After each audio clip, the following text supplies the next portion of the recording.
Hi guys, কেনে আছে? নিশ্চয় আপোনালোক ভালেই আছে।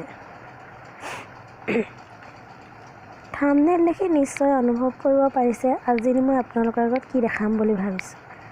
আচলতে আমি মুম্বাইত ক'তনো বজাৰ কৰোঁ তাকে অকণমান দেখাম বুলি ভাবিছোঁ।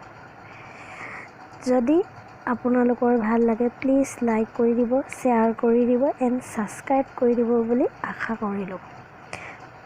ব'লকচোন যাওঁ, বজাৰ কৰি আহোঁ, অকণমান আপোনালোককো দেখাওঁ।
আপোনালোকে এই পানীবিলাক দেখিছে যে আচলতে মুম্বাইত এই 3 মাহ খুব বৰষুণ হয়।